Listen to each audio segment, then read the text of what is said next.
मानव योनि के मुख्य 3 काम होते हैं। एक होता है जब किसी फीमेल को मंथली पीरियड आता है तो यही वजाइना पीरियड्स के ब्लड को पास करने के लिए पैसेजवे प्रोवाइड कराता है। सेक्सुअल एक्टिविटी के दौरान यही वजाइना पीनिस को रिसीव करता है और एक बच्चे के जन्म के समय यही वजाइना एक बर्थ कैनाल बन जाता है। मतलब एक औरत की जिंदगी में ये उन सभी बाकी अंगों की तरह बहुत ही ज्यादा इम्पोर्टेंट है। हाँ, बस आप ये मत समझ लीजिएगा कि यही एक ज़रूरी चीज़ है एक औरत की ज़िंदगी में।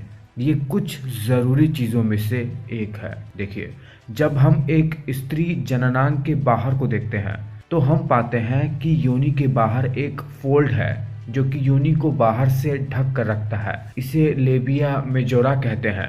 ये स्किन और एडिपोज टिश्यू से मिलकर बना रहता है और इसमें स्वेट ग्लैंड भी रहते हैं। इसी लेबिया मेजोरा के ऊपर हमें दिखता है मॉन्स प्यूबिस, जहां पर प्यूबिक हेयर होते हैं जो जेनिटल्स को किसी भी प्रकार के बैक्टीरिया, वायरस जैसे जर्म से बचाने के लिए, उन्हें ट्रैप करने के लिए इवॉल्व हुए हैं। Labia majora female external genitalia को प्रोटेक्ट करने का काम करता है। जैसे ही हम लेबिया मेजोरा के फोल्ड को खोलते हैं हम पाते हैं लेबिया माइनोरा को, जिसे इनर लिप्स भी कहते हैं। Labia minora sebaceous gland connective tissue से बना रहता है जो कि यूरेथ्रल ओपनिंग और वैजिनल ओपनिंग को प्रोटेक्ट करने का काम करता है। फिर जैसे ही हम इस लेबिया माइनोरा को भी खोलेंगे तो हम पाते हैं कि ये अपने अंदर प्रोटेक्ट किया रहता है वैजिनल ओपनिंग को, यूरेथ्रल ओपनिंग को, जहां से यूरिन पास होता है, और क्लिटोरिस हुड को। वास्तव में ये क्लिटोरिस लेबिया माइनोरा के अपर जंक्शन पॉइंट पर ही मौजूद रहता है, जहां पर लगभग 8000 नर्व्स एंडिंग होती है।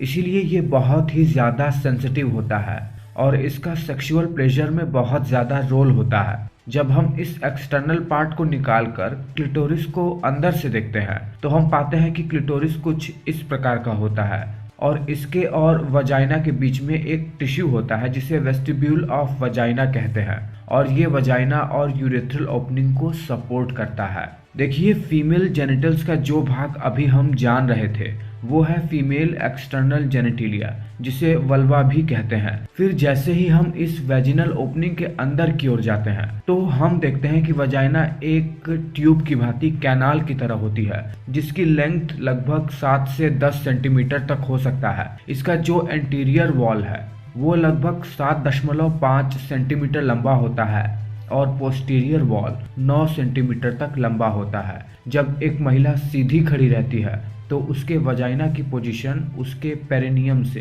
45 डिग्री तक होता है, मतलब थोड़ा सा ऊपर की ओर और थोड़ा सा पीछे की ओर। वजाइना के अंदरूनी वॉल के ऊपर कुछ फोल्ड्स बने हुए होते हैं जो कि बच्चे की बर्थ के समय स्ट्रेच हो जाते हैं, इसीलिए इसका फंक्शन बहुत ही ज़्यादा महत्वपूर्ण होता है।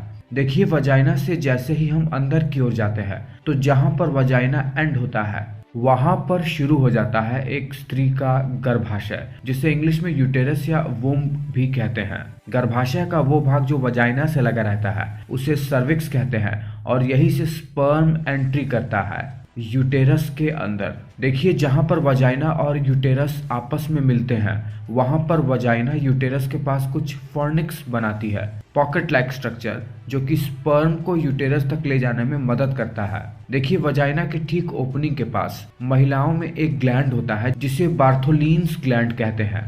ये वजाइना के इंटीरियर वॉल को लुब्रिकेट करता है और उसे मॉइस्ट बनाए रखता है, क्योंकि बार्थोलिन्स ग्लैंड एक म्यूकस सीक्रेट करता है जो कि सेक्सुअल एक्टिविटी में वजाइना के वॉल में लुब्रिकेंट की तरह काम करता है। ठीक इसी तरह औरतों के यूरिथ्रल ओपनिंग के पास भी एक ग्लैंड होता है जिसे स्केनेज ग्लैंड कहते हैं, और इसका काम ये होता है कि ये यूरेथ्रा के पास कुछ लिक्विड सीक्रेट करता है जिससे यूरेथ्रा क्लीन रहे। और माना जाता है कि जैसे पुरुषों में प्रोस्टेट ग्लैंड होता है, ठीक उसी तरह महिलाओं में ये ग्लैंड मौजूद रहता है। और महिलाओं के जननांग के बारे में सबसे बड़ा रहस्य जो अभी तक सुलझा नहीं पाया गया है वो ये है कि महिलाओं के वजाइना की ओपनिंग के थोड़ा अंदर एक मेम्ब्रेन की लेयर होती है जो कई तरह के एक्टिविटी के दौरान स्ट्रेच हो जाती है, जैसे रनिंग, साइकिलिंग, हॉर्स राइडिंग के दौरान। और इसका पर्पस क्या होता है?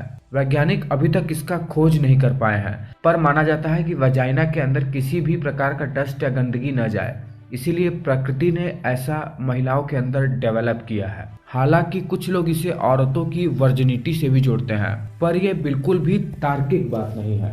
मैं उम्मीद कर रहा हूँ कि एक बहुत ही छोटे से वीडियो में बहुत सारी जानकारी दे पाने में मैं सक्षम हो पाया हूँ।